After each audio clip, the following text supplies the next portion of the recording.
শ্রীকৃষ্ণ চৈতন্য প্রভু নিত্যানন্দ শ্রী অদ্বৈত গদাধর শিবাসাদি গৌর ভক্তবৃন্দ, হরে কৃষ্ণ কৃষ্ণ কৃষ্ণ হরে হরে, হরে রাম রাম রাম হরে হরে।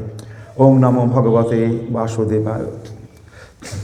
বৃন্দাবনিয়াম রসকেলি বাত্তাম কালেন লুপ্তাম নিজ শক্তিম উৎক সঞ্চার্য রূপে বেতনত পুনঃসে প্রভু বিধৌ প্রাগিব লোক সৃষ্টি।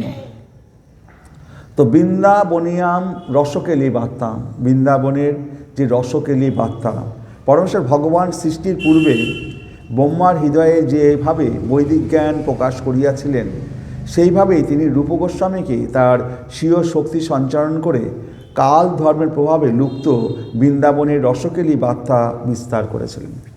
আমরা জানি শ্রীমদ্ ভাগবতে আমরা সেখানে দেখেছি, শ্রীমদ্ ভাগবতের প্রথম শ্লোকে জন্মাদস্য যত অম্বয়াত ইতরত চ অর্থেশ অভিজ্ঞ সরাট তেনে ব্রহ্ম হৃদাজ আদিকবয়ে মুজ্জন্তি যৎসুরয় তেজো বারিমিদাং যথা বিনিময় যত্রতিসর্গ অমৃষা ধামনা সেন সদা নিরস্ত কুহকম সত্যম পরম ধীময়।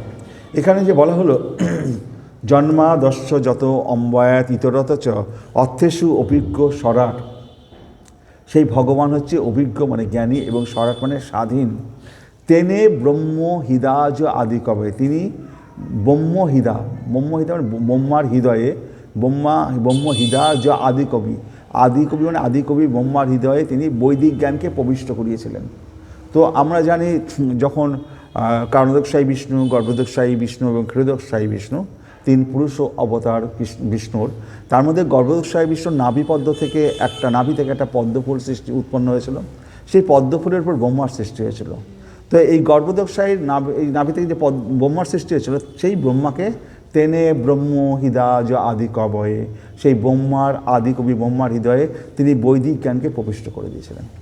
তো আমাদের চৈতন্য মহাপ্রভু যখন পৃথিবীতে আসলেন, তিনি দুই ভাই রূপ গোস্বামী এবং সনাতন গোস্বামী, যারা আমাদের যে হুসেন শাহ রাজা ছিল সেই সময় মালদায়, তো সেই রাজার তারা রূপ গোস্বামী ছিলেন অর্থমন্ত্রী, আর তার ভাই সনাতন গোস্বামী ছিলেন আপনাদের প্রধানমন্ত্রী। তো এদের তখন ওইখানে ওদের অমর এবং সমর দুই নাম ছিল ওদের দুজনের, কিন্তু এই হুসেন শাহ এদের নাম দিলেন, একটা হচ্ছে দবির খাস আর একটা হচ্ছে দবির খাস আর হচ্ছে সাকর মল্লিক। তো দবির খাস আর সাকর মল্লিক হচ্ছে সনাতন গোস্বামীর নাম, আর দবির ঘাস নাম দিলেন রূপ গোস্বামীর নাম। এরা হিন্দু ব্রাহ্মণের ঘরের ছেলে, প্রতিদিন ভাগবত শ্রবণ করে, কিন্তু মুসলমানের রাজার এরা অর্থমন্ত্রী এবং প্রধানমন্ত্রী। এবং এই রাজার যদি অর্থমন্ত্রী এবং প্রধানমন্ত্রী এরা না হন, তাহলে পরে এরা তো বিরাট পণ্ডিত ছিলেন। তো হুসেন শাহ কী করতেন, হুসেন শাহ ইচ্ছা করলে এদেরকে মেরে ফেলবেন বা তাদের বাড়ির লোকদের উপর অত্যাচার করবে, এই ভয়ে তারা রাজার চাকরিটা নিয়েছিল যাতে। আর তাদের আরেকটা উদ্দেশ্য ছিল, তারা যদি প্রধানমন্ত্রী এবং অর্থমন্ত্রী, যাতে রাজা যে অত্যাচার করে সেই অত্যাচারটা যতটা কমানো যায়। তো এরা যখন মহাপ্রভুর সান্নিধ্য পেল, তো মহাপ্রভুকে চিঠি লিখল যে প্রভু, আমরা দুই ভাই, আমাদেরকে আপনি উদ্ধার করুন, আমরা হুসেন শাহের রাজবাড়িতে এরকমভাবে কাজ করতে হচ্ছে, আমাদেরকে যে করে হোক কৃপা করে উদ্ধার করুন। তো বারবার চিঠি লিখতে লাগলো মহাপ্রভুর কাছে। তো মহাপ্রভু তাদেরকে চিঠি উত্তরে লিখলেন, দেখো যে চিঠির উত্তরে একটা শ্লোক লিখলেন, শ্লোকের অর্থ হচ্ছে এটাই, যদি কোনো বাড়ির যদি গৃহবধূ যে যদি পরপুরুষের সাথে যুক্ত থাকে, তখন সে কী করবে, বাড়িতে সকাল মানে যত তার বাড়ির কাজ আছে রান্নাবান্না সব তাড়াতাড়ি করবে এবং এত কাজ দেখাবে, বাড়ির লোক ভাবে আমার ঘরে এরকম বউয়ের মতো বই হয় না।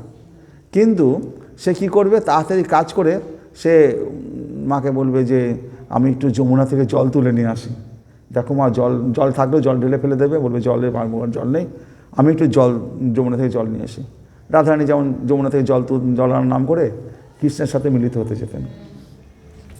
যারা পরপুরুষের সাথে প্রেম করে তারা এইরকম, তাদেরকে দেখে বোঝা যাবে না এরা পরপুরুষের সাথে প্রেম করছে। এরা বাড়ির কাজ কিন্তু একেবারে সবচেয়ে বেশি করে করবে, ভালো করে।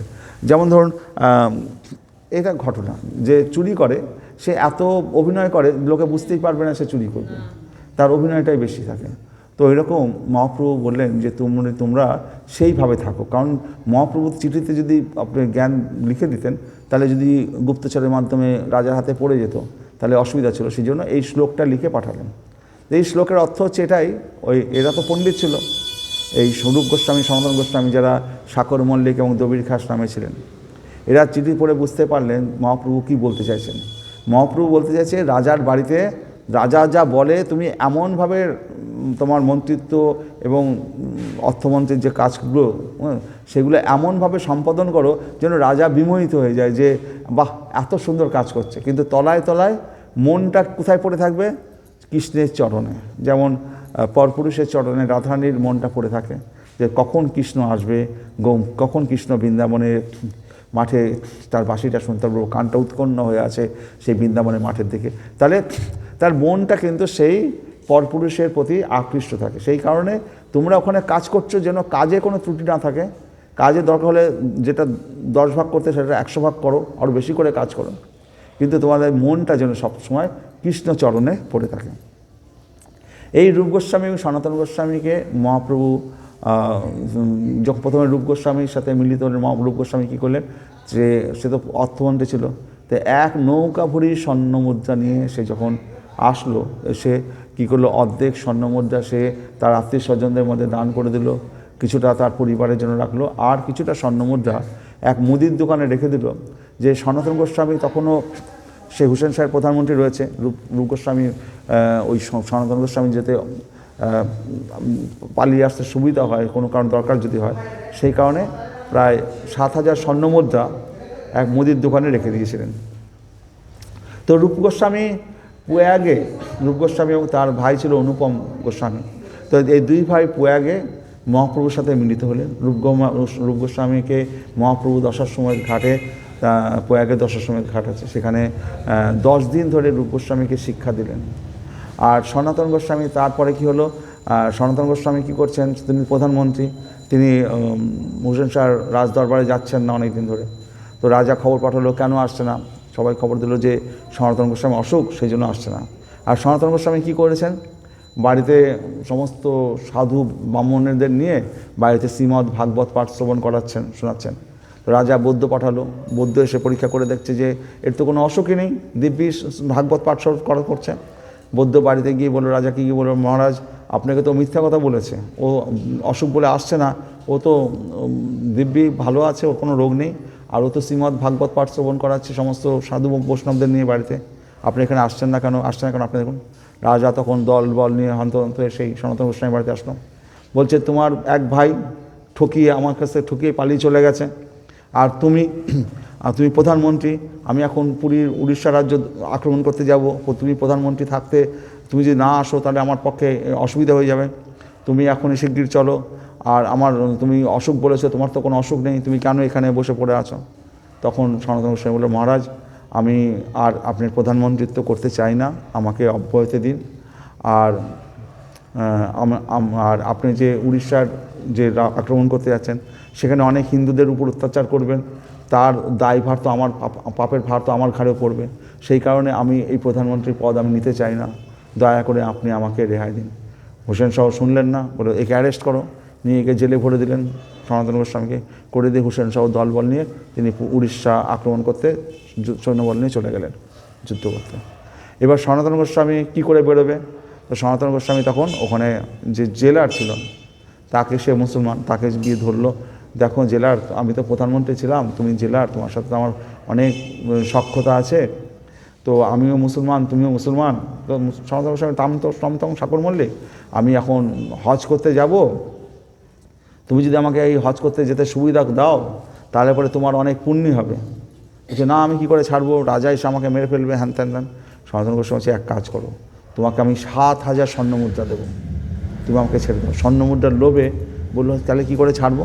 বলে চিন্তার কোনো কারণ নেই, তুমি বলবে এর বাথরুম চেপেছিল, গঙ্গার তীরে গিয়ে নিয়ে গিয়েছিলাম হাত পা বাঁধা অবস্থায় বাথরুম করাতে, বাথরুম করে সে গঙ্গাতে পরিষ্কার হওয়ার নাম করে গঙ্গার জলে ঝাঁপ মেরেছে, আর গঙ্গার স্রোতে কোথায় ভেসে গেল, তারপরে আমরা 3 দিন ধরে খোঁজাখুঁজি করে পাইনি। তুমি পালিয়ে চলে যাবে, তুমি এই কথা রাজাকে বলে দেবে, আর আমি পালিয়ে চলে যাব, আর আমি গঙ্গা পার হয়ে একেবারে মানে আমাদের দেশের লোক কেউ জানতেও পারবে না, আমি বন জঙ্গল দিয়ে এ দেশ ছেড়ে চলে যাব, আর কেউ কোনোদিন জানতে পারবে না, আমার হদিশ পাবে না। বলে এইভাবে 7,000 স্বর্ণমুদ্রা দিয়ে সেই জেলারকে দিয়ে এই সনাতন গোস্বামী ওখান থেকে পালিয়ে গভীর জঙ্গল দিয়ে একজন তার সাকরেত নিলেন।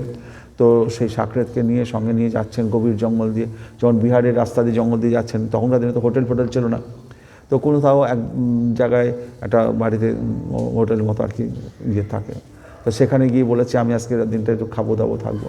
সে বলেছে ঠিক আছে, আদর করেছে, তার কাছে থাকুন, তাকে থাকার শোয়ার জায়গা দিয়েছে। তো সনাতন গোস্বামী দেখছে ওই যে হোটেল মালিক, সে সনাতন গোস্বামী খুব বেশি করে আদর করছে, এত আদর ভালোবাসা দিচ্ছে। সনাতন গোস্বামী সন্দেহ হয়েছে যে কেউ তো এতটা আদর যত্ন করে না, সে তো প্রধানমন্ত্রী ছিল, তার মাথায় অনেক বুদ্ধি, মানুষের কথা বললে পরে বুঝতে পারে তার পেটে কী আছে। তো সনাতন গোস্বামীর সঙ্গে যে ছিল তাকে ধরেছে, এই তোর কাছে কি কিছু আছে? বললো হ্যাঁ আমার কাছে আছে। কি আছে? আমার কাছে 7টা স্বর্ণমুদ্রা আছে। মহাপ্রভু সনাতন গোস্বামী বলল শিগগির দে। সনাতন গোস্বামী বুঝতে পেরেছে এই 7টা স্বর্ণমুদ্রার লোভেই ওই হোটেল মালিক আমাকে আদর করছে। তো এই 7টা স্বর্ণমুদ্রা নিয়ে গিয়ে ওই হোটেল মালিককে গিয়ে বলছে এই 7টা স্বর্ণমুদ্রা আমার লোকের কাছে ছিল, এইগুলো আপনি গ্রহণ করুন, আমার আর কিছু লাগবে না, আপনি স্বর্ণমুদ্রাগুলো রাখুন, আমি তো চলেই যাচ্ছি এই দেশ ছেড়ে, সুতরাং স্বর্ণমুদ্রা আমার কাছে লাগবে না, আপনি এটা নিন। আপনি বলল 7টা স্বর্ণমুদ্রা। আর তখনকার দিনে সেই যে হোটেল মালিকরা এরা সব ডাকাত, হ্যাঁ, এরা কি করে যাদেরকে থাকতে দেয় রাত্রিবেলায় তাদের মেরে কেটে তাদের কাছে যা সম্পত্তি থাকে সব লুটপাট করে নিয়ে নেয়। তো বললো যে আজকে রাত্রে তো তোমাদেরকে হত্যা করে লুটপাট করে সব নিয়ে নিতাম, তুমি যেচে যখন 7টা স্বর্ণমুদ্রা দিয়েছো, তো তুমি তো খুব সাধু ব্যক্তি দেখছি, ঠিক আছে তোমাকে আমি অনেকটা দূর এগিয়ে দেবো আমার লোক দিয়ে, তোমার কোনো চিন্তা নেই। তবে আমার যে লোক জ্যোতিষী সে তো বলেছিল 8টা স্বর্ণমুদ্রা আছে, তুমি 7টা স্বর্ণমুদ্রা দিচ্ছ, হতে পারে 7টা হয়তো আছে, ঠিক আছে যাও তুমি নিশ্চিন্তে ঘুমাও, নইলে তো আজকে রাত্রে তোমাকে আমি মেরেই ফেলতাম। তো 7টা স্বর্ণমুদ্রা দিয়েছে। এবার মহাপ্রভু ওর যে লোক ওকে সঙ্গে নিয়ে যখন ছেড়ে চলে যাচ্ছে, তখন অনেকটা দূর গেছে বনের মধ্যে, তখন কি মহাপ্রভু সেই সনাতন গোস্বামী তখন জিজ্ঞাসা করেছে, আরে তোর কাছে কি 8টা স্বর্ণমুদ্রা ছিল না 7টা স্বর্ণমুদ্রা ছিল? তোর কাছে কি 8 স্বর্ণমুদ্রা আছে? বলে একটা আছে, আরও একটা 8টা আছে। বললো তোর এই স্বর্ণমুদ্রার জন্য আজকে আমার জীবন চলে যেত, তোকে আর সঙ্গে নেবো না, তুই বাড়ি চলে যা। তখনকার দিনে কী হতো, এই সমস্ত হোটেল মালিকের ডাকাতরা এদের কাছে আবার একজন করে জ্যোতিষী পোষা থাকতো, তারা জ্যোতিষী গণনা করে বলে দেবে কার কাছে কী সম্পত্তি আছে। ওর কাছে 8টা স্বর্ণমুদ্রা আছে, সে জ্যোতিষী গণনা করে বলে দিয়েছে। তখনকার দিনে ডাকাতি করার আগে না এদের জ্যোতিষী গুনে নিত, জেনে নিত যে কার কাছে কোথাও গেলে আমি কোন বাড়িতে কত স্বর্ণমুদ্রা আছে, কত কী আছে, সেই বাড়ি থেকে ডাকাতি করব। হ্যাঁ, এইভাবে এরা জানতে পারতো আগেকার দিনে। তখন সনাতন গোস্বামী সেই বিহার উড়িষ্যা হয়ে সেই উড়িষ্যা হতে আসলো হচ্ছে আমাদের কাশিতে এসে কাশিতে তখন আমাদের মহাপ্রভু তখন রয়েছেন ইরার কাছে, আমাদের তপন মিশ্রের বাড়িতে রয়েছেন। তখন সেখানে গিয়ে বাইরে দাঁড়িয়ে আছে সনাতন গোস্বামী। তো এতদিন ধরে বনে জঙ্গলের রাস্তার মধ্যে দিয়ে হেঁটেছে, খাওয়া দাওয়া ঠিক নেই, চুল উস্কো দাড়ি হয়ে গেছে। তো মহাপ্রভু ভিতর থেকে বলল তার শিষ্যদের, যাও বাইরে একজন আমার ভক্ত দাঁড়িয়ে আছে বৈষ্ণব ব্রাহ্মণ, তাকে নিয়ে আসো। তারা বাইরে খুঁজে কোথাও পেল না, বারবার পাঠাচ্ছে মহাপ্রভু, তারা বলছে কেউ তো নেই। মহাপ্রভুকে বলছে, মহাপ্রভু তো অন্তর্যামী সব জানেন। মহাপ্রভু বললো তারা আমি দেখছি। মহাপ্রভু এসে দেখেন যে সেই মুসলমানের মতো দরবেশ, মুসলমান থেকে দাড়ি গোপ হয়ে গেলে দরবেশ লাগে না, দরবেশের মতো একজন দাঁড়িয়ে আছে। মহাপ্রভু গিয়ে তাকে জড়িয়ে ধরলেন, বলে সনাতন গোস্বামী এসো, ভিতরে এসো। মহাপ্রভু এসে বললেন যে তুমি আর অন্যান্য শিশুদের একে নিয়ে যাও, দশাশ্বমেধ ঘাটে গিয়ে দাড়ি কেটিয়ে চুল কাটিয়ে একবারে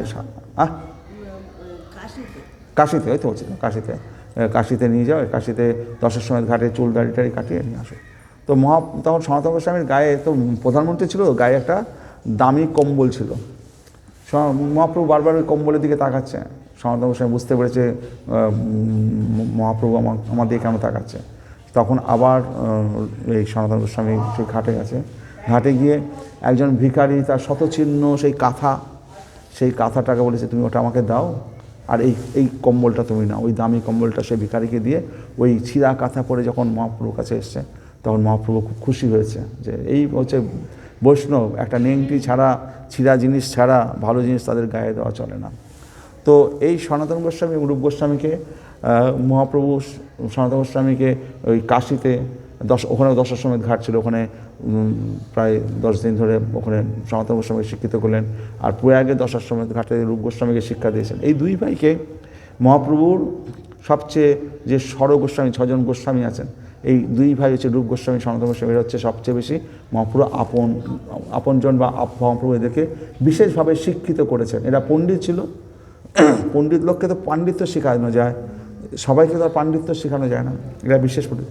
তাই মহাপ্রভু কিছু বৃন্দাবনিয়াম রসকেলি বার্তাম বলছে, বৃন্দাবনের কালধর্মের প্রভাবে লুপ্ত বৃন্দাবনের রসকেলি বার্তা। রসকেলি বার্তা হচ্ছে কি, শ্রীকৃষ্ণ এবং যে গোপীদের মধ্যে, রাধারানী এবং গোপীদের মধ্যে যে গোপন কথাবার্তা, যেগুলো বাইরের লোকে কোনো জানে না, এই রসকেলি বার্তা কালের প্রভাবে লুপ্ত হয়ে গেছে। তাই এই রূপ এবং সনাতনকে তিনি বৃন্দাবনে পাঠিয়েছিলেন, তোমরা গিয়ে এই লুপ্ত বার্তাকে উদ্ধার করতে হবে। এবং লুপ্ত তীর্থ বিভিন্ন জায়গায় যে সমস্ত বড় বড় বিগ্রহ ছিল, তো সেই সময় মুসলমান মোগল সাম্রাজ্যের আক্রমণে সেইগুলোকে বৃন্দাবনে সমস্ত মূর্তিগুলোকে বিভিন্ন মাটির গর্ত করে সেখানে পুঁতে রাখা হয়েছে। অনেক মূর্তি রাজস্থানে চলে গেছে, রাজস্থানে জয়পুরে 3টে মূর্তি গেছে, হ্যাঁ, গোবিন্দদেব, মদন ওখানে চলে গেছে, সেই রাজস্থানের রাজবাড়িতে পুজো হচ্ছে এখনও। তো সেই সব মূর্তি বৃন্দাবন থেকে ওই মোগলদের আক্রমণে, তখন রাজস্থানের রাজা ছিল একটু শক্তিশালী, মোগলরা তাকে আক্রমণ করতে পারেনি, তো বেশ কিছু মূর্তি রাজস্থানে চলে গেছে, ওই জন্য বৃন্দাবনে সেই মূর্তিগুলো নেই, সেগুলো রাজস্থানে আছে। আর কিছু মূর্তি বৃন্দাবনে মাটির তলায় পুঁতে রাখা। এবং তারপরে কালের প্রভাবে তো সব তো শেষ হয়ে গেছে, কে বলবে কোথায় পুঁতে আছে, কোথায় পোতা আছে কে জানে। তখন এই রূপ গোস্বামী, সনাতন গোস্বামীকে বৃন্দাবনে পাঠানো হলো, তোমরা তপস্যা করবে, তপস্যা করে এবং রাধারানী তোমাদের কৃপা করবে, রাধারানী তোমাদের দেখিয়ে দেবে ওইখানটায় কোন মূর্তি আছে, বা স্বপ্নে ভগবান সে জানিয়ে দেবে যে আমি এখানটায় আছি। তো তারপরে তো তারা উদ্ধার হবে এবং তারা পুজো পাবে। এইভাবে তারা এই লুপ্ত তীর্থ উদ্ধার করেছিলেন। তাই এই শ্লোকের মধ্যে কী বলছে, বৃন্দাবনিয়াম রসকেলি বাত্তাম কালেরও লুপ্তাম, মানে কালের প্রভাবে সব লুপ্ত হয়ে গেছে। আজ থেকে 500 বছর আগে বৃন্দাবনে লোকজন কেউ ছিল না, ঝোড় জঙ্গল, বাঘ ছিল, সিংহ ছিল, বুঝতে পারছেন, ওখানে মানুষ বাস করার মতো জায়গা ছিল না, বন জঙ্গল হয়ে গেছিলো। তো কালের লুপ্তাম, কালের প্রভাবে সে লুপ্ত হয়ে গেছে। নিজ শক্তির উৎক সঞ্চার্য রূপ ও বেতনত পুনঃ প্রভুবিধ প্রাগিব লোক সৃষ্টি। পরমেশ্বর ভগবান সৃষ্টির পূর্বে ব্রহ্মার হৃদয়ে যেভাবে বৈদিক জ্ঞান প্রকাশ করেছিলেন, যে আমি বললাম তেনে ব্রহ্ম হৃদয় আদি কবয়ে, হ্যাঁ, ব্রহ্মার হৃদয়ে বৈদিক জ্ঞানকে প্রকাশ করেছিলেন গর্ভদক্ষায় বিষ্ণু। ঠিক সেই রকম আমাদের চৈতন্য মহাপ্রভু এই রূপ গোস্বামীর হৃদয়ে সেই জ্ঞানকে প্রবিষ্ট করে দিলেন, যাতে এরা সেই লুপ্ত তীর্থগুলো উদ্ধার করতে পারে, যাতে তারা এই ভগবানের যে রসকেলি বার্তা, রাধা কৃষ্ণ গোপীদের মধ্যে যে রসকেলি বার্তা, সেটা আমাদের কাছে প্রকাশ করার সৌভাগ্য তিনি দিতে পারেন। তারা যদি না দিত তাহলে আমরা কিছুই জানতে পারতাম না। তাই বলছে, পরমেশ্বর ভগবান সৃষ্টি পূর্বে ব্রহ্মার হৃদয়ে যেভাবে বৈদিক জ্ঞান প্রকাশ করিয়াছিলেন, সেইভাবেই তিনি রূপ গোস্বামীকে এবং তার স্বীয় শক্তি সঞ্চালন করে কাল ধর্মের প্রভাবে লুপ্ত বৃন্দাবনের রসকেলি বার্তা বিস্তার মানে উদ্ধার করার জন্য তাদেরকে বৃন্দাবনে পাঠিয়েছিলেন। তাহলে এই শ্লোকটাকে বলার জন্য আমাকে কত কথা বলতে হলো বুঝাবার জন্য, যে কি করে গর্ভদক্ষায় বিষ্ণুর নাম পদ্ম থেকে ব্রহ্মার সৃষ্টি হয়েছিল, তাকে গর্ভদক্ষায় বিষ্ণু কীভাবে তার বৈদিক জ্ঞানকে দিয়েছিল। আর এখানে চৈতন্য মহাপ্রভু রূপ সনাতনকে আলিঙ্গনের মাধ্যমে তাদের হৃদয়ে এই সমস্ত জ্ঞান দিয়েছিলেন, তবেই তো তারা বৃন্দাবনে গিয়ে এইগুলো উদ্ধার করবেন। তাই বৃন্দাবনিয়াম রসকেলি বাত্তাম কালেন লুপ্তাম নিজ শক্তিম উৎক সঞ্চার্য রূপ বেতনত পুনঃ প্রভুবিধ প্রাগিব লোক সৃষ্টিম। তাহলে পরমেশ্বর ভগবান সৃষ্টির পূর্বে ব্রহ্মার হৃদয়ে যেভাবে বৈদিক জ্ঞান প্রকাশ করিয়াছিলেন, সেইভাবেই তিনি রূপ গোস্বামীকে তার স্বীয় শক্তি সঞ্চারণ করে কাল ধর্মের প্রভাবে লুপ্ত বৃন্দাবনের রসকেলি বার্তা উদ্ধার করার জন্য বৃন্দাবনে পাঠিয়েছিলেন। তবে তার শ্লোকটা পরিষ্কার হলো, যে নইলে শুধু শ্লোকটা পড়লাম আর এই অনুবাদটা পড়লেও আমাদের অতটা বুঝতে পারতাম না। তো মুকুন্দ উপনিষদে অনুসারে বিদ্যাকে দুই ভাগে ভাগ করা হয়। বিদ্যাকে আমরা যে বিদ্যা, যেমন আমরা ছোটোবেলায় ইতিহাস ভূগোল পড়েছি, বিজ্ঞান পড়েছি, অঙ্ক করেছি। তো এই যে বিদ্যে বেদিতব্য ইতি হস্ম যদ ব্রহ্ম বিদ বদন্তি পরা চৈবা পরা চ তত্রা পরা ঋগ্বেদ যজুর্বেদ সাম বেদ অথর্ব বেদ শিক্ষা কল্প ব্যাকরণম নিরুক্তম ছন্দ জ্যোতিষমিতি অথ পরাজয়া তদক্ষর অধিগম্যতে। বলছে বিদ্যা দুই প্রকার, একটা হচ্ছে পারমার্থিক বিদ্যা বা পরাবিদ্যা বলা হয়, আর একটা হচ্ছে জড়জগতের জ্ঞান বা অপরাবিদ্যা। এই যে জড়জগতের ভূগোল ইতিহাস যেগুলো হচ্ছে অপরাবিদ্যা।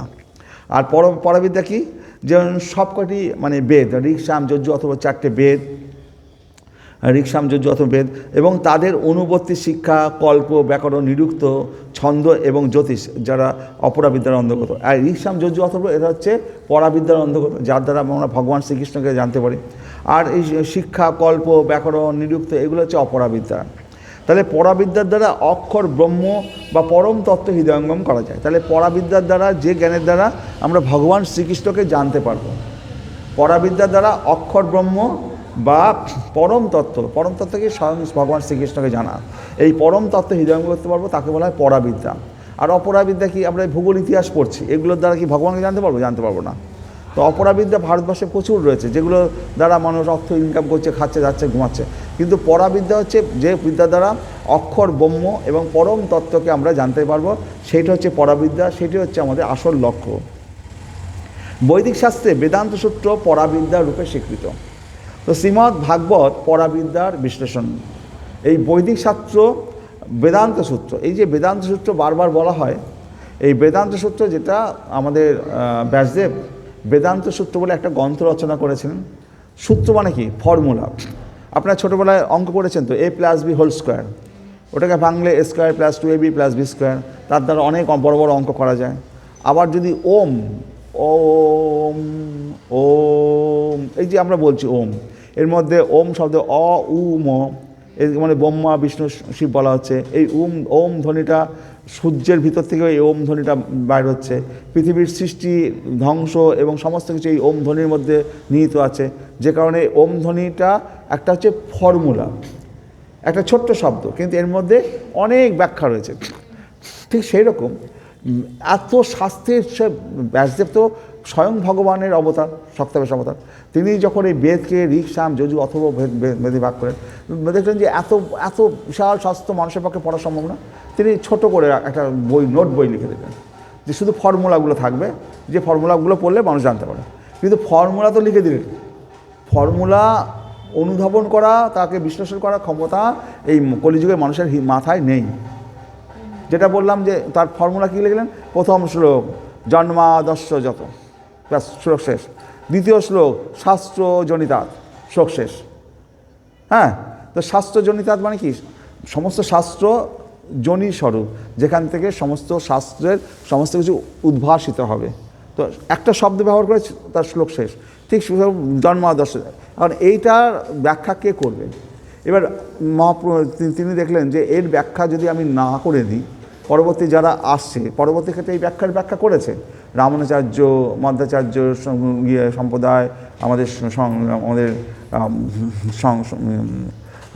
শঙ্করাচার্য, হ্যাঁ, এই সমস্ত তারা সমস্ত এই বেদান্ত সূত্রে ভাষ্য রচনা করেছে। কিন্তু ব্যাসদেব দেখলেন আমি যে বেদান্ত সূত্র লিখলাম, এই বেদান্ত সূত্র যদি ভাষ্য আমি না করি, পরবর্তী ক্ষেত্রে এক একজন গুরুদেবরা আসবে, তারা নিজের ইচ্ছা মতো মন করা বেদান্ত সূত্রে ভাষ্য রচনা করবে। এবার যে লিখেছে বেদান্ত সূত্র সেই যদি ভাষ্য রচনা করে, তাহলে তো ভুল ত্রুটি হওয়ার কথা নয়। যদি অন্য লোক করে তাহলে ভুল ত্রুটি হবে। তখন ব্যাসদেব এই বেদান্ত সূত্রের ভাষ্য এই শ্রীমদ্ ভাগবত রচনা করলেন। তো শ্রীমদ্ ভাগবতই হচ্ছে বেদান্ত সূত্রের ভাষ্য। যখন চৈতন্য মহাপ্রভু আসলেন, তখন মহাপ্রভু এসে বললেন যে আমাদের বেদান্ত সূত্রে ভাষ্য রচনা করার দরকার নেই, কারণ ব্যাসদেব স্বয়ং শ্রীমদ্ ভাগবত রচনা করে গেছে, যেটাই বেদান্ত সূত্রের ভাষ্য। তো আমাদের নতুন করে বেদান্ত সূত্রে ভাষ্য রচনা করা দরকার নেই। তো আমাদের জয়পুরে যে গোবিন্দদেব আছে রাজা রাজবাড়িতে, তো সেই সময় মহাপ্রভু চলে যাওয়ার পরে আজ থেকে 200-300 বছর আগে, তো জয়পুরের রাজবাড়িতে সমস্ত সম্প্রদায়ের লোকগুলো রাজাকে গিয়ে বলল, তখনকার দিনে জয়পুরের রাজবাড়িতে যে গোবিন্দদেবের পুজো কারা করছিল? গৌড়ীয় বৈষ্ণবেরা পুজো করছিল। তো অন্যান্য রামানুচার্যের শিষ্যরা ও শঙ্করাচার্যের শিষ্যরা যারা ছিল ওখানে, তারা গিয়ে বলল যে এই গৌড়ীয় বৈষ্ণবদের এই গোবিন্দ পুজোর গোবিন্দ দেবজির পুজো করার অধিকার নেই, তাদেরকে পুজো করতে দেওয়া হবে না। তো রাজা বলল কেন? বলল আমাদের সম্প্রদায়ের প্রত্যেকের বেদান্ত সূত্রে ভাষ্য রচনা করা আছে। আমাদের শঙ্করাচার্য ভাষ্য রচনা করে গেছে, রামানুজাচার্যের গ্রুপে ভাষ্য রচনা, সমস্ত সম্প্রদায়ের ভাষ্য রচনা আছে, কিন্তু গৌড়ীয় বৈষ্ণব সম্প্রদায়ের কোনো বেদান্ত সূত্রের ভাষ্য রচনা আমরা জানি না। তো তারা যদি বেদান্ত সূত্রে ভাষ্য রচনা করে থাকে তবে তারা পূজার অধিকারী হবে, নইলে তারা পূজার অধিকারী হবে না। তো এই ব্যাপারে বিতর্ক হওয়াতে তখনকার দিনে বৃন্দাবনের সবচেয়ে বড় পণ্ডিত ছিলেন কে? বিশ্বনাথ চক্রবর্তী। এই বিশ্বনাথ চক্রবর্তী এত বড় পণ্ডিত ছিলেন, কিন্তু তার বয়স তখন 80-90 বছর বয়স, 90 বছর বয়স হয়ে গেছে, বুড়ো হয়ে গেছেন।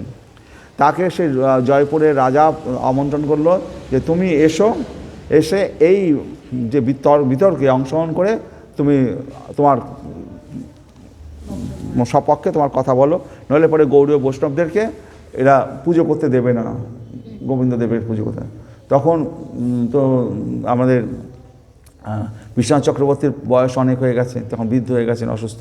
তখন তার যে শিষ্য বলদেব বিদ্যাভূষণ, তাকে ডাকলেন, বললেন যে তুমি এক কাজ করো, তুমি যাও রাজবাড়িতে, আমি তোমাকে আশীর্বাদ করছি, তুমি গিয়ে আমি তোমাকে শক্তি প্রদান করছি। তখনকার দিনের এই সমস্ত বৈষ্ণবদের গায়ে অনেক শক্তি ছিল, মানে শরীরে না, তার হৃদয়ের এমন ক্ষমতা ছিল, আরেকজনকে তেনা মন দিয়ে শক্তি প্রদান করতে পারতেন। তো বলদেব বিদ্যাভূষণকে বললেন তুমি যাও, সেখানে গিয়ে রাজবাড়িতে গিয়ে তুমি তোমার তর্কে অংশগ্রহণ করো, যাতে আমাদের যে গৌড়ীয় বৈষ্ণবের ধ্বজা যাতে মাটিতে না লুটায়।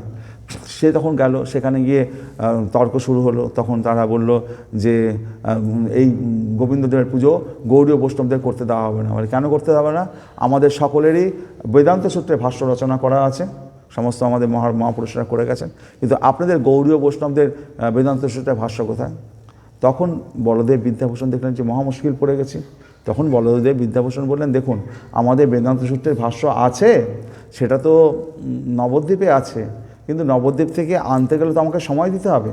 আপনি আমাকে 1 মাস সময় দিন, আমি নবদ্বীপে খবর পাঠাই, সেখান থেকে আমাদের বেদান্ত সূত্রের ভাষ্যটা আসুক, 1 মাস বাদে আমরা ডেট দিন, সেই ডেটে আমি আমার প্রস্তাব বেদান্ত সূত্রের ভাষ্য আপনাদের সামনে প্রকাশ করব।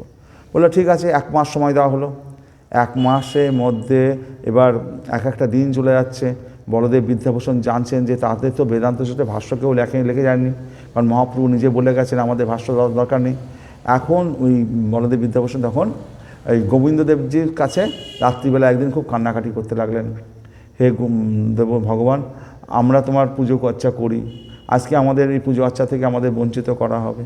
তুমি যদি কৃপা না করো তাহলে বেদান্ত সূত্রের ভাষ্য আমি কী করে এদের সামনে তুলে ধরবো, কৃপা করো। তখন বারবার কান্নাকাটি করছেন, আমি তো সবার সামনে বলে দিয়েছি আমাদের আছে, কিন্তু আমাদের তো বেদান্ত সূত্রের ভাষ্যই নেই, তো আমি কী করে আমি এদের সামনে প্রকাশ করবো, তোমার কৃপা ছাড়া তো সম্ভব না।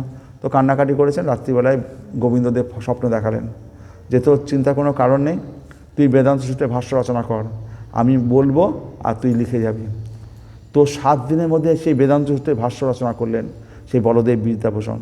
তো 1 মাস বাদে যখন আবার মিটিং হলো, তখন বলদেব বিদ্যাভূষণ যখন তার এই বেদান্ত সূত্র পাঠ করে করে শোনাতে লাগলেন, তখন সমস্ত সম্প্রদায়ের লোক মানে অবাক হয়ে গেছে যে এটা কী করে সম্ভব, এইরকম পাণ্ডিত্য, এরকম এত সুন্দর বেদান্ত ভাষ্য, হ্যাঁ আমরা তো আগে কখনো শুনিনি। হ্যাঁ, তখন রাজা থেকে ওই বলদেব বিদ্যাভূষণের বিজয় হলো। তখন বলদেব বিদ্যাভূষণ যে ওই যে বেদান্ত ভাষ্যের ভাষ্য, যেহেতু স্বয়ং গোবিন্দদেব ওটা বলেছিলেন, সেটা ওই ভাষ্যের নাম গোবিন্দ ভাষ্য। ওই বলদেব বিদ্যাভূষণ যে বইটা রচনা করলেন আমাদের বেদান্ত ভাষ্য, সেই ভাষ্যের নাম দিলেন গোবিন্দ ভাষ্য। কারণ গোবিন্দ, ভগবান গোবিন্দ বলেছে, ও লিখেছে, তো গোবিন্দই তো আসল লেখক, ও তো কলম দিয়ে লিখে গেছে, ভগবান যা বলেছে তাই লিখেছে, আসল লেখক তো গোবিন্দ। তাহলে ভগবান যে এখনও আছে, যে বই লিখিয়ে দিতে পারে বলদেব বিদ্যাভূষণকে দিয়ে, তো তাকে আমরা এখনও চিনতে পারছি না। হরে কৃষ্ণ। তো বলদেব বিদ্যাভূষণ তখন জয়ী হলো, সেই সময় ওখানে আবার সেই গৌরীয়রা যেটা তাদের যে খর্ব হচ্ছিল সেটা থেকে তারা উদ্ধার পেল। এটা একটা গৌরীয় বৈষ্ণবের বিরাট বড় জয়। তো ভগবানই লীলা কখনো কখনো এরকম প্রশ্নের সম্মুখীন করে ভগবানই তাদেরকে রক্ষা করেন। হরে কৃষ্ণ। তারপরে বলছি যে এই যে বিদ্যা, পরাবিদ্যা দ্বারা আমরা অক্ষর ব্রহ্ম বা পরম তত্ত্ব হৃদয়ঙ্গম করা যায়। বৈদিক শাস্ত্রে বেদান্ত সূত্র পরাবিদ্যার রূপে স্বীকৃত। শ্রীমদ্ ভাগবত পরাবিদ্যার বিশ্লেষণ। শ্রীমদ্ ভাগবত হচ্ছে এই পরাবিদ্যার বিশ্লেষণ। মুক্তিকামী বৈদান্তিকারা ধর্মার্থ কামের মতো কৈতবযুক্ত ধর্ম অর্থ কাম মোক্ষকে বলা হয় চতুর্বর্গ, সেগুলি নিকৃষ্ট অপরাবিদ্যার অন্তর্গত। এবার যারা মুক্তিকামী, যারা ব্রহ্মের উপাসক, তারা কি আছে, তারা অপরাবিদ্যার ধর্ম অর্থ কাম মোক্ষ মুক্তি এগুলো চায়। তো আমাদের ধর্ম অর্থ কাম মোক্ষ মুক্তি এগুলো যারা শ্রীকৃষ্ণের সেবক তারা এইগুলো চায় না, কারণ তারা ভগবানকে যদি পায় এগুলো আপনি ফ্রি গিফট পাওয়া যায়। আপনি যদি দোকান থেকে যান না, কোনো ইলেকট্রিক দোকান থেকে 1 লাখ টাকার জিনিস কিনুন, তখন বলবে যে দাদা 1 লাখ টাকার জিনিস কিনলেন বা 10 লাখ টাকার জিনিস কিনেছেন, ঠিক আছে 10,000 টাকার এই টিভিটা আপনাকে ফ্রিতে দিয়ে দিচ্ছি। 10 লাখ টাকার টিভি কিনলে 10,000 টাকার টিভিতে ফ্রিতে পাওয়া যায়। তো আমরা যদি গোবিন্দ ভগবানকে যদি শরণাগত হই, এই সমস্ত ধর্মার্থ কাম মোক্ষ এই সমস্ত ছোটো ছোটো জিনিস ওগুলো এমনি ফ্রিতে পাওয়া যাবে, ওগুলো চাইতে হবে না। চাইতে হবে চাওয়ার দরকার নেই, ওগুলো হচ্ছে যারা খেতে পায় না তাদের জন্য। আমরা যে স্বয়ং ভগবান সমগ্র বিশ্ব ব্রহ্মাণ্ডের ঐশ্বর্যের মালিক যিনি, তাকেই যদি আমি পেতে পারি, সে যদি আমার হয়, তাহলে ওই সমস্ত ঐশ্বর্য কে চায়? সে তো সব কিছুর মালিক। তো ওগুলো তো এমনি আপনার হয়ে গেল। গোবিন্দ যদি আপনার হয় তো সবই তো আপনার। আপনি চাইবেন আমাকে একটা কানের দুল দাও, আমাকে 10 ভরি সোনা দাও, আমাকে একটা এত বড় সোনার মালা পরে দাও, করে দাও, আমি বিরাট বড় একটা 4 চাকা গাড়ি চাই। আরে সমস্ত ব্রহ্মাণ্ডের সমস্ত কিছু তো সে দেওয়ার জন্য প্রস্তুত হয়ে গেছে। সে তাকে যদি পেয়ে যাই, সমস্ত কিছু আমি পেয়ে যাচ্ছি, তো আমার চাওয়ার কি দরকার আছে? তো অর্জুন কুরুক্ষেত্রের যুদ্ধে কী হলো, ভগবান তার সাথ দিল। কুরুক্ষেত্রের যুদ্ধে কত বড় বড় রথী মহারথী, দ্রোণাচার্য, ভীষ্ম, কর্ণ, অশ্বত্থামা থেকে শুরু করে বড় বড় রথী মহারথী। অর্জুন জানতো এদেরকে হারাতে পারবে, অর্জুন কোনোদিন হারাতে পারতো না। ভগবান যদি কৃপা করে তো সব কিছু তার হয়ে যাচ্ছে। চাইবে কেন? সে বলবে কেন আমি ওকে হারাতে চাই? বড় অর্জুন দ্রোণাচার্যকে মারতে চাইছে না, ভীষ্মকে মারতে চাইছে না, যে আমার গুরু আমার পিতামহ যার কোলে আমি খেলা করেছি তার গায়ে আমি কী করে তীর মারবো, কী করে হাত দেবো? ভগবান বলছে মারো তুমি। ভগবান আঙুল দিয়ে দেখাচ্ছে মারো, তুমি আমার শিষ্য হয়েছো, আমি যা বলবো তোমাকে তাই শুনতে হবে। ওইসব দয়া মায়া ছাড়ো, তুমি মারো। না মারলে পরে ভগবান নিজেই রথের চাকা দিয়ে তুমি যদি হত্যা না করো আমিই মারবো। কারণ ভগবানের কথা শোনাটাই হচ্ছে ধর্ম। ভগবান যা কিছু চান সেইটা শোনাটাই ধর্ম, ভগবান যা চান না সেটা হচ্ছে অধর্ম। তাই বলছি যে এই যে ধর্ম অর্থ কাম মোক্ষকে বলা হয় চতুর্বর্গ, সেগুলি নিকৃষ্ট অপরা প্রকৃতির অপরা বিদ্যার অন্তর্গত। যে শাস্ত্র চিৎ জগৎ পারমার্থিক জীবন চিন্ময় স্বরূপ এবং চিন্ময় আত্মা সম্বন্ধে তথ্য প্রদান করে তাদের বলা হয় পরাবিদ্যা, যার দ্বারা আমরা ভগবানকে জানতে পারবো। এই যে গীতা ভাগবত, যার দ্বারা ভগবানকে জানতে পারবো, সেটাই হচ্ছে পরাবিদ্যা। তাহলে এই যে শ্রীমদ্ ভাগবতটা আমরা পড়ব, সেটাকে শ্রীমদ্ ভাগবতম পুরাণম অমলম বৈষ্ণবানাম প্রিয়ম যস্মিন পরমহংসম একম অমলম জ্ঞানম পরম গীয়তে তত্র জ্ঞান বিরাগ ভক্তি সহিতম নৈষ্কমম আবিষ্কৃতম তৎসিম্বনসু পঠন বিচারণ পর ভক্তা বিমুচ্যেত নর। তাহলে শ্রীমদ্ ভাগবত হচ্ছে অমল পুরাণ। শ্রীমদ্ ভাগবতম পুরাণম অমলম, যতগুলি পুরাণ রচনা করেছেন ব্যাসদেব, 18টা পুরাণ রচনা করেছে। পুরাণ বলতে কাকে বলে? যেমন ব্রহ্ম পুরাণ, শিব পুরাণ, এরকম সব পুরাণ রচনা করেছে। তারপরে হচ্ছে গণেশ পুরাণ, বিষ্ণু পুরাণ, এই সমস্ত পুরাণ আছে। তা 18টা পুরাণ রচনা করেছে। এই সমস্ত পুরাণের মধ্যে কী আছে?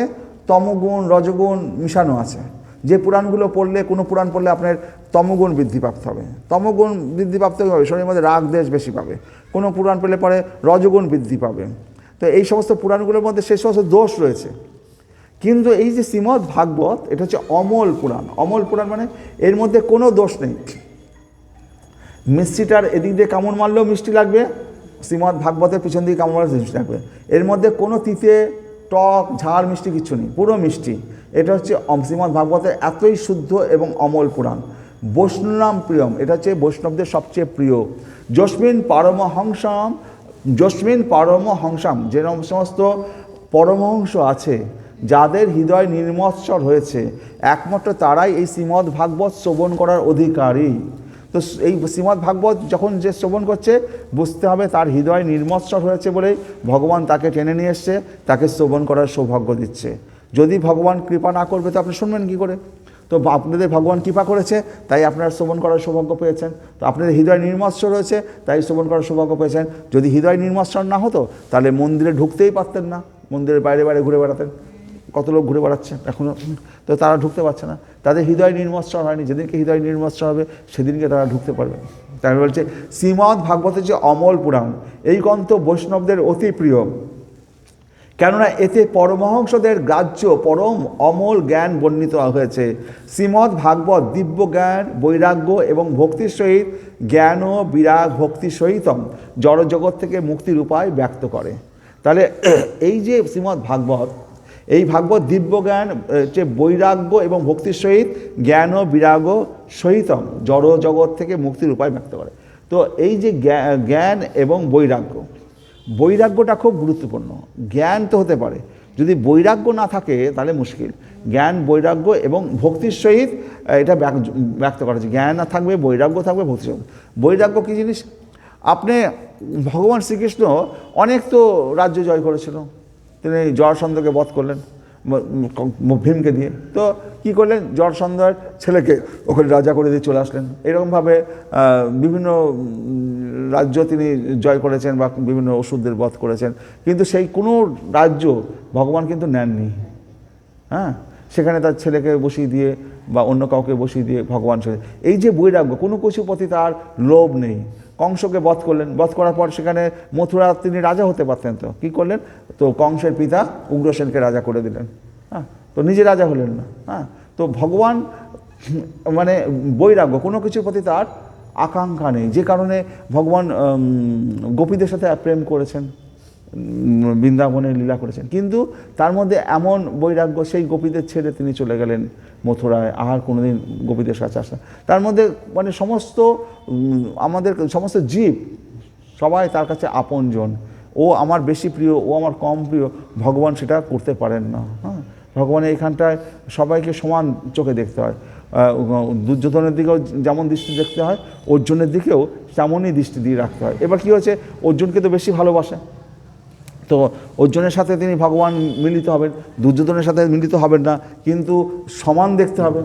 তো দুর্যোধন আগে এসছে ভগবানকে নিতে কুরুক্ষেত্র যুদ্ধের আগে, অর্জুন পরে এসছে। দুর্যোধন এসে ভগবানের সামনে বসে আছে মাথার কাছে, যে ভগবান উঠলেই, হ্যাঁ, দুর্যোধন আগে এসছে, তো মাথার কাছে এসে বসে আছে। তারপরে অর্জুন এসছে, অর্জুন দেখছি যে কোনো জায়গা নেই, ভগবানের পায়ের কাছে গিয়ে বসে আছে। তো ভগবান কি করলেন? ভগবান সব জানতে পারছেন, চোখ বন্ধ করে তো শুয়ে আছে, ঘুমানোর অভিনয় করছে। হ্যাঁ, এবার উঠেই দুর্যোধনকে যদি দেখে, তাহলে দুর্যোধনের দলে যেতে হবে। উঠেই অর্জুনের দিকে তাকালে, আরে অর্জুন তুমি এসছো? হ্যাঁ, আরে কী জন্য হঠাৎ অর্জুন তুমি এই সকালবেলা কেন তুমি এসছো? বললো, গুরু, হ্যাঁ কেশব, এরকম কুরুক্ষেত্রের যুদ্ধ শুরু হচ্ছে, আপনি যদি আমাদের দলে থাকেন। বলে এই ব্যাপার, তুমি এত ভাবছো কেন? আচ্ছা বলো। আরে আরে আরে দুর্যোধন তুমিও এসছো? হ্যাঁ, তোমার কী দরকার?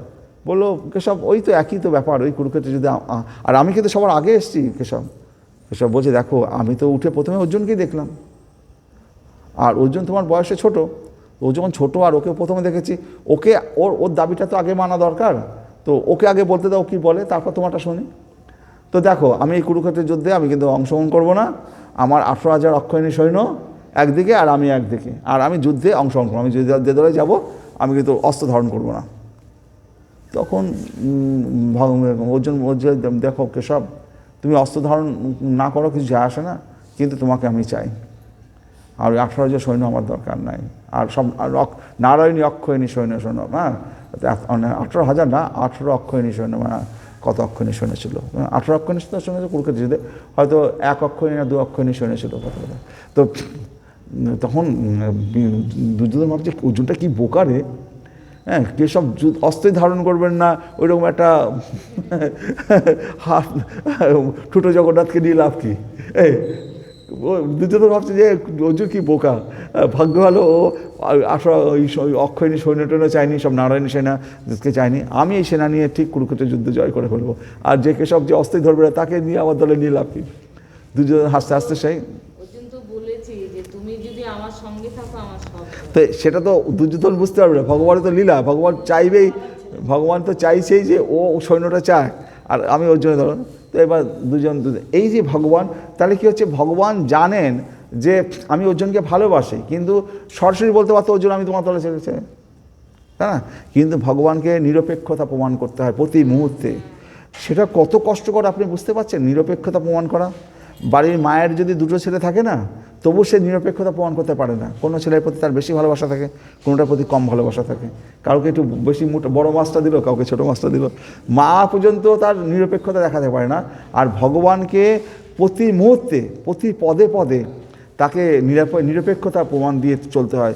যদি যা কিছু কাজ করবে আগে ভগবানকে নিরপেক্ষতা দেখাতে হবে, নইলে পরে সে তো মানুষের কাছে ছোট হয়ে যাবে না। তো ভগবান তো কখনো ছোট হতে পারে না, ভগবান দেখাবে সবসময়, দেখো আমার চোখে ও পাপ করলেও ও আমার সন্তান, ও পুণ্য করেছে ও আমার সন্তান, দুজনের প্রতি আমার সমান ভালোবাসা আছে। যেমন কুরুক্ষেত্রের যুদ্ধের আগে যখন কৃষ্ণ যাচ্ছেন ইয়ে করতে, আমাদের রাজসভায় যাচ্ছেন বিশ্বদের কৌরব রাজসভায়, সেখানে যুধিষ্ঠির বলে দিয়েছে কৃষ্ণকে, তুমি কিছু না দেয় বলবে 5টা গ্রাম চাই, কিছু না দেয় কেশব তাতেও তুমি কিছু মনে করো না, আমাদের 5 ভাইয়ের জন্য 5টা গ্রাম দিক, তাতেও আমরা শান্তিতে থাকবো, আমরা যুদ্ধ করতে চাই না। এবার রাত্রিবেলা রাত 2টোর সময় কৃষ্ণ বেরিয়েছেন, বেরিয়ে দেখছে যে বাইরে আমাদের পাণ্ডবদের ছোট ভাই, কি নাম, পাণ্ডবদের ছোট ভাই যুধিষ্ঠির, ভীম, অর্জুন, নকুল, সহদেব। সহদেব ছিল জ্যোতিষশাস্ত্রের বিরাট পণ্ডিত। সহদেব রাত্রিবেলা রাত 2টোর সময় বাইরে বেরিয়ে আকাশে তারা গুনছে, আকাশে তারা দিয়ে যাচ্ছে। তো ভগবান তো সব জানেন অন্তর্যামী, ভগবান আস্তে আস্তে করে আসলেন, সহদেব তুমি কি দেখছো, আর তুমি যা দেখছো আমি যা দেখছি তুমি তাই কি একই জিনিস দেখছো? সহদেব বলছে, হে ভগবান কেশব, তুমি তো অন্তর্যামী, তুমি সবই জানো, তুমি যা দেখছো আমিও তাই দেখছি, আর আমি যা দেখছি তুমিও তাই দেখছো। হ্যাঁ, বলো সহদেব কি হবে এই কুরুক্ষেত্রের যুদ্ধে? তোমার ভাই তো যুধিষ্ঠির 5টা গ্রাম চেয়েছে, আর সেই 5টা গ্রাম দুর্যোধন দিয়েও দেবে, তাহলে তো আর যুদ্ধ হবে না, কিন্তু এই গ্রহ নক্ষত্র দেখে কি দেখছো? সহদেব বলল যে এই গ্রহ নক্ষত্র দেখে দেখছি এই যুদ্ধ তো অবশ্যম্ভাবী হবেই, আর যদি 5টা গ্রাম দুর্যোধন দিয়ে দেয় তাহলে তো যুদ্ধ হবে না, তাহলে সেটা আরও বেশি ক্ষতিকর হবে। হ্যাঁ, যুদ্ধটা খুবই অবশ্যই দরকার, নাহলে পরে ভীমের প্রতিজ্ঞা পূর্ণ হবে না। ভীম প্রতিজ্ঞা করেছে, তারপরে অর্জুন এত বছর ধরে অস্ত্র শিক্ষা করেছে, আমাদের পশুপাত অস্ত্র, সমস্ত কিছু যে পরিকল্পনা এত বছর ধরে যে পরিকল্পনা করা হয়েছে যুদ্ধের, সমস্ত পরিকল্পনা ব্যর্থ হয়ে যাবে। যুদ্ধ তো অবশ্যই, যুদ্ধ তো করতেই হবে। তো কী করলে যুদ্ধ করব? কৃষ্ণ তো নিজে জানেন, কৃষ্ণ বলতে পারতেন যে আমি এইটা করব, যুদ্ধ হবে, কিন্তু কৃষ্ণ কী করছেন, নিজে সেটা বলছেন না, সহদেবের মুখ থেকে জানতে চাইছেন। হ্যাঁ, সহদেবের মুখ থেকে উত্তরটা জানতে চাইছেন। কৃষ্ণ জানেন এর উত্তরটা কী আছে, কিন্তু সহদেবের মুখ থেকে নিতে চাইছেন। কারণ কি, আমি যদি বলি, এই ভগবান হয়ে যদি বলি এই দিকটায় চালটা বেশি আছে, আমি তো জানি তুই এটা নে, এটাতে কম আছে, এটা তোর নিতে হবে না, এটা দেখতে বড় লাগছে ওটা তোকে, আমি তো ভগবান, তাহলে তো আমার তো পক্ষপাতিত্ব হয়ে গেল। কিন্তু ও যদি বলে দেয় যে এই তুই ওটা নে, ও এটা নে, তাহলে পরে আমি তো মাঝখানে নেই, আমি তো বলিনি। হ্যাঁ, ভগবানকে তো সবসময় নিরপেক্ষতা প্রমাণ করতে হচ্ছে। তো সহদেব তুমি বলো আমি কি বলবো? 5টা গ্রাম চেয়েছে তোমার ভাই, আর দুর্যোধন সেটা দিয়েও দেবে, কুরুক্ষেত্রের যুদ্ধ কিন্তু আর হবে না, তো কি করব? তো সহদেব তখন বলল, হে কেশব, আমি যে 5টা গ্রামের নাম বলছি আপনি সেই 5খানা গ্রাম চাইবেন, আর কিছু চাইবেন না। এমন এমন 5টা গ্রামের নাম সহদেব বলে দিল। সেই গ্রামগুলো যে কৌরব যে রাজধানী, সেই রাজধানীর চারদিক দিয়ে ঘিরে ওই 5টা গ্রাম আছে। এবার ওই ওই রাজধানীর চারদিক দিয়ে 5টা গ্রাম আছে, ওই গ্রামে যদি একটা গ্রামে ভীম, একটা গ্রামে অর্জুন, একটা যুধিষ্ঠির, একটা নকুলের সব 5টা গ্রামে থাকে, তাহলে পুরো রাজ্যটাই তো বন্দী হয়ে গেল, হ্যাঁ, ঘিরাটবের মধ্যে পড়ে গেল। আর এইটা দুর্যোধন কখনো চাইবে না। তো সুতরাং এই 5টা গ্রাম দুর্যোধন কোনোদিন দেবে না। তো আপনি এই 5টা গ্রাম চাইবেন। তাহলে কেশব তো জানতো, কিন্তু কেশব নিজে বললে কি হতো, পক্ষপাতিত্ব হয়ে যেত। কিন্তু সে উত্তরটা কার কাছ থেকে নিল? সহদেবের কাছ থেকে। আর সহদেবকে বললো, সহদেব তুমি যে এই যে উপকারটা করলে আমায়, তুমি এই যে মুখ দিয়ে মুখে বলে দিলে, এই উপকারের জন্য তুমি বর চাও, কি বর চাই? সহদেব বললো, কেশব আমরা যে 5 ভাই, ভীম, অর্জুন, যুধিষ্ঠির, ভীম, অর্জুন, নকুল, সহদেব, আমরা এই 5 ভাই যেন যুদ্ধ শেষেও আমরা যেন জীবিত থাকতে পারি। ভগবান শ্রীকৃষ্ণ অবশ্যই, হ্যাঁ, আমি তোমাকে এই বর দিচ্ছি। সহদেব জানতো না যে ওর আর এক ভাই আছে কর্ণ। সহদেব যদি জানতো তাহলে সহদেব বলতো, তাহলে কর্ণকেও বাঁচিয়ে রেখো, ওটা তো আমার এক ভাই। কিন্তু সেই দিনই কর্ণের মৃত্যু অবধারিত লেখা হয়ে গেল। সহদেব যদি চাইলো না বলে, হ্যাঁ, এই 5 জনই জীবিত ছিল কুরুক্ষেত্রে যুদ্ধে, আর কেউ তো হ্যাঁ, সহদেব জানতো না যে কর্ণ আরেক ভাই। তো এইরকম আরেকটা দিনে ঘটনাটা বলি, এর সাথে মনে পড়লো সহদেবের একটা ঘটনা। সেটা হচ্ছে কুরুক্ষেত্রের যুদ্ধ হবে, তার আগে পাণ্ডবদের রাজসভায় সমস্ত সবাই বসে আছে, হ্যাঁ, কী করে যুদ্ধ যাতে আটকানো যায়। এত বড় যুদ্ধ, এত সৈন্য মারা যাবে, 18 লক্ষণী সৈন্য মারা যাবে, এই যুদ্ধকে কী করে আটকানো যায়। হ্যাঁ, তো সবাই সলা পরামর্শ দিচ্ছে। হ্যাঁ, তো কৃষ্ণ চুপ করে বসে আছে, অর্জুন তুমি বলো, ভীম বলো, যুধিষ্ঠির বলো, সবাই বলছে। হ্যাঁ, কেউ বলছে যুদ্ধ কোনো রকম আটকানো সম্ভব না, যুদ্ধ হবেই। হ্যাঁ, আরও অন্যান্য দেশের রাজারা রয়েছে, বড় বড়, হ্যাঁ, মাতুল টাতুল রয়েছে, তারা বিরাট রাজা রয়েছে, তারা সব ধৃষ্টদ্যুম্ন রয়েছে, তারা সব কেউই এর থেকে কিছু। তো সহদেবকে লাস্টে সহদেবের কাছে এসছে, সহদেব তুমি বলো এই কুরুক্ষেত্রের যুদ্ধ কী করে আটকানো যায়। সহদেব বলল যে ঠিক আছে, আমি বলতে পারি, আপনারা সবাই মেনে নেবেন তো? বললো হ্যাঁ মেনে নেব। বললো যে ওই যে কেশব বসে আছে না, ওই কেশব আমাদের পাণ্ডবদের সবচেয়ে সখা মিত্র, ওই যে কেশব, আগে ওকে দড়ি দিয়ে বাঁধুন এই খাম্বার সাথে। আর অর্জুন, ভীম সব রেগে গেছে, এ কি বলছে, হ্যাঁ, লাফিয়ে উঠেছে। সহদেব তুমি কি বলছো, তুমি আমাদের গোবিন্দ শ্রীকৃষ্ণকে তুমি খাম্বার সাথে বাঁধতে বলছো? আর কি বলার আছে? গোবিন্দ তখন গোবিন্দ তখন সবাইকে আটকাচ্ছে, এই তোমরা চুপ করে বসো, সহদেব কি বলছে আগে শুনতে দাও, ওর বক্তব্য আগে শুনতে দাও। বলছে সহদেব, গোবিন্দ বলল, আমাদের গোবিন্দ বলছেন যে, কৃষ্ণ বললেন, হ্যাঁ সহদেব তুমি বলো আর কি বলার আছে, আমাকে নয় দড়ি দিয়ে বাঁধবে খাম্বার সাথে, আর কি বলার আছে বলো। বলো আর অর্জুনের গান্ডীবটা আর ভীমের গদাটাকে একেবারে জলে ফেলে দিয়ে আসুন, সমুদ্রের জলে, যাতে ওটা কেউ খুঁজেও না পায়। আর ভীম আর অর্জুন আরও রেগে গেছে যে আমাদের গদা আর ও গান্ডীব, অর্জুনের গান্ডীব, সেটাকে জলে ফেলে দেবো। তো তরবারি বের করেছে, সহদেবকে মেরেই ফেলবো। এত বড় কথা, এক বলছে কৃষ্ণকে বাঁধতে, তারপরে বলছে আমাদের গান্ডীব আর ভীমের গদা জলে ফেলে দেবে। কৃষ্ণ বলছে দাঁড়াও, তোমরা কেউ সহদেবের কাছে রাগ করো না, সহদেব কি বলছে আগে শোনো। সহদেবকে বলছে, হে কৃষ্ণ বললেন, এবার বলো তুমি কি বলছো। বলছে এই কুরুক্ষেত্রের যুদ্ধ আটকানো যাবে যদি একমাত্র উপায়ে, তো শ্রীকৃষ্ণকে যদি এই খাম্বার সাথে দড়ি দিয়ে বাঁধা যায়, হ্যাঁ, তাহলে পরে ও যদি না থাকে এই যুদ্ধ আর হবে না। 2 পয়েন্ট, অর্জুন যে এত অস্ত্র শিক্ষা নিয়েছে যুদ্ধ করার জন্য, যদি যুদ্ধই না হয় তাহলে এই অস্ত্রের কী দরকার হবে, এই গান্ডীবের কী দরকার আছে। এত অস্ত্র এত বছর ধরে শিক্ষা গ্রহণ করেছে, এত অস্ত্র শিক্ষা নিয়েছে, দ্রোণাচার্যের কাছে শিবকে সন্তুষ্ট করে পশুপাত অস্ত্র নিয়েছে, কুরুক্ষেত্রে যুদ্ধ হবে বলে, তো এই অস্ত্রের কী দরকার আছে, জলে ফেলে দাও। আর ভীমের হাতে যে গদাটা আছে, ওই যখন দ্রৌপদী বস্ত্রহরণ হয় তখন ভীম প্রতিজ্ঞা করেছিল যে তার যে দুর্যোধন দ্রৌপদীকে কোলে বসাতে চেয়েছিল, তো ভীম প্রতিজ্ঞা করেছে যে দুর্যোধনের উরু ভঙ্গ করবে।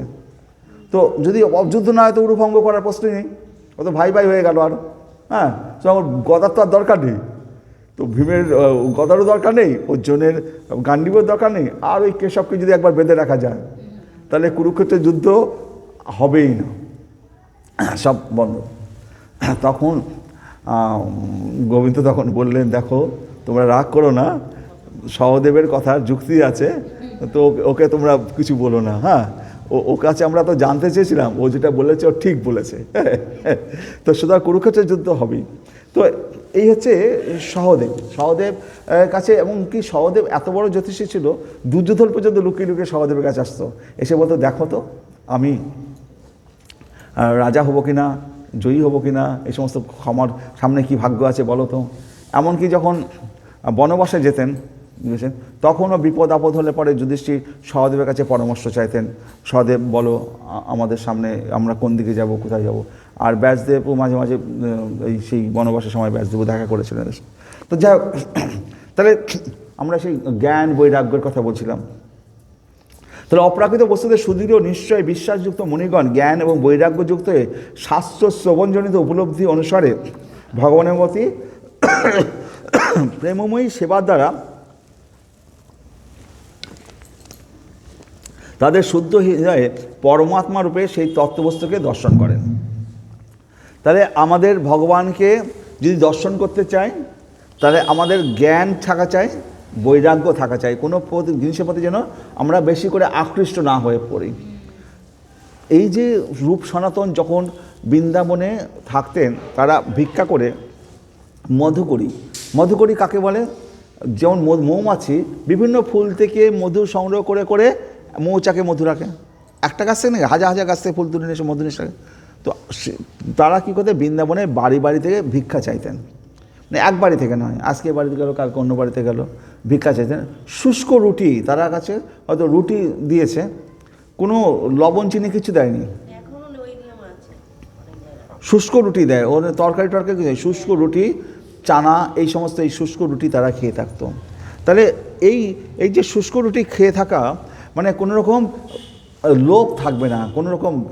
আবার তারা কী করতো, এক এক গাছতলায় এক এক রাত্রি শুতো, এক এক গাছতলায় মানে এক এক রাত্রি শুতো, মানে কি আজকে এই গাছতলায় শুয়েছে, কোনো ঘর বাড়ি বানায়নি তারা, না কোনো ঘর বাড়ি করতো না, বানিয়েছিল, এই গাছতলা আজকে শুয়েছে, এই গাছতলাটা দেখলেও যে খুব ভালো ছায়া হয়, সূর্যের আলোটাও আসে, আর এখানটায় বসে বসে আরাম।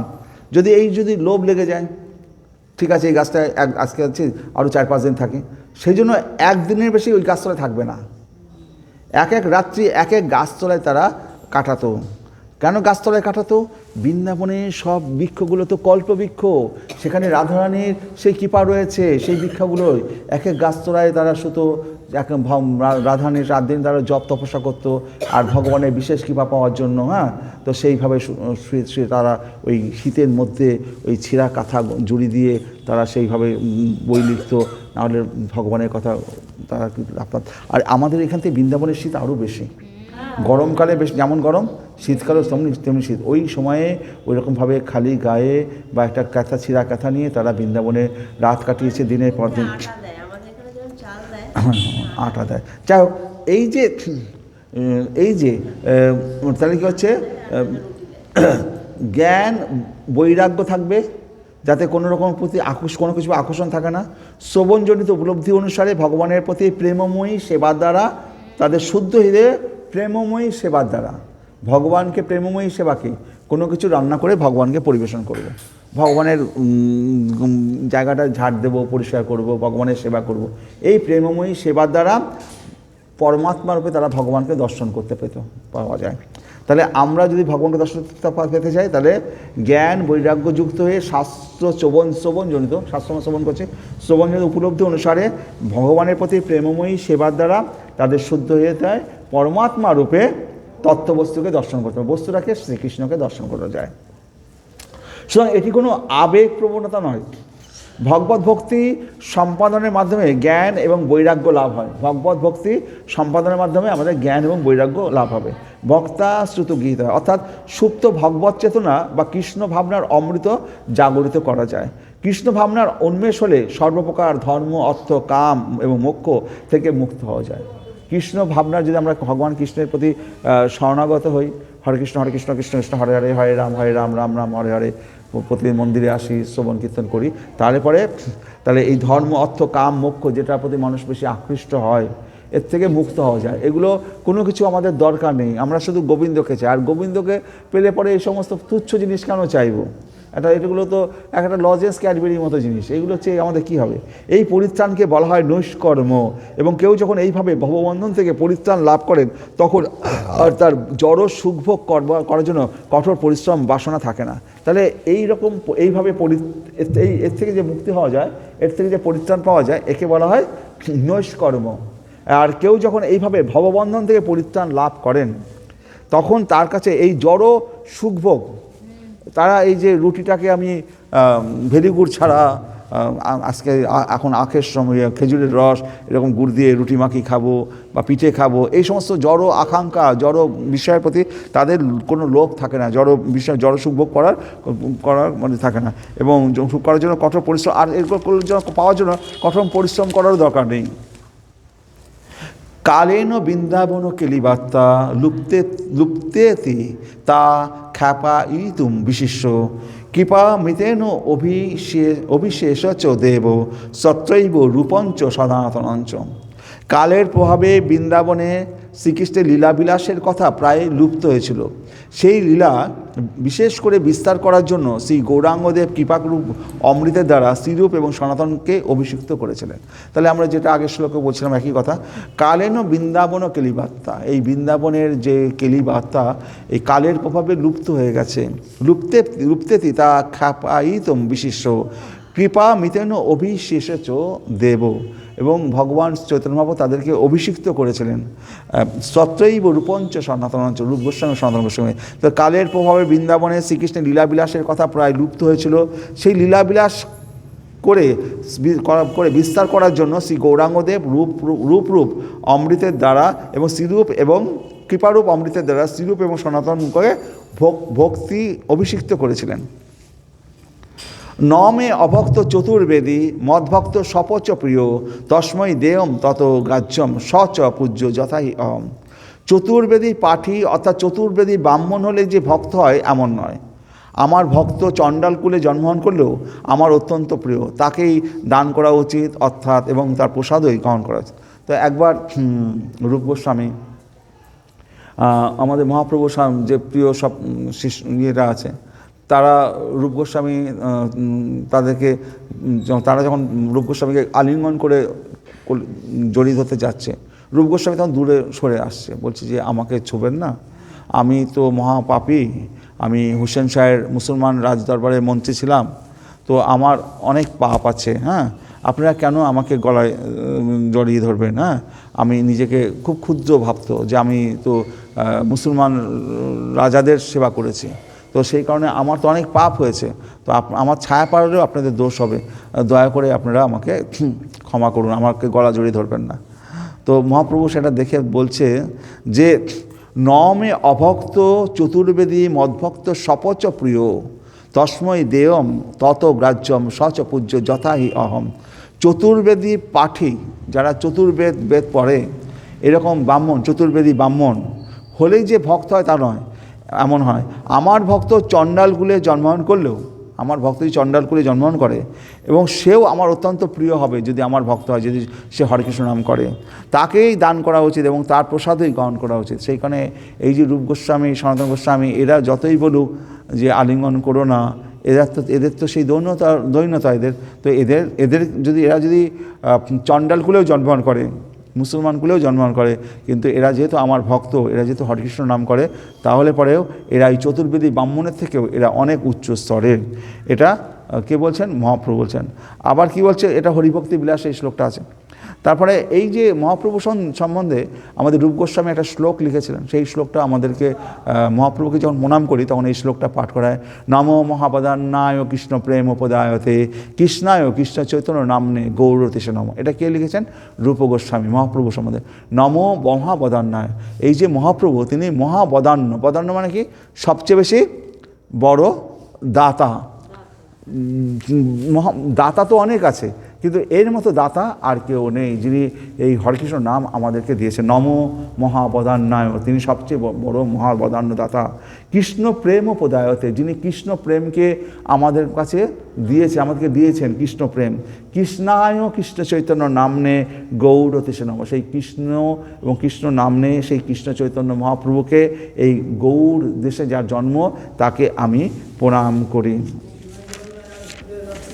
তো কটা বাজে? 15টা। আজকে এখানেই শেষ করছি। ওম নমো ভগবতে বাসুদেবায় নমঃ। হরে কৃষ্ণ হরে কৃষ্ণ।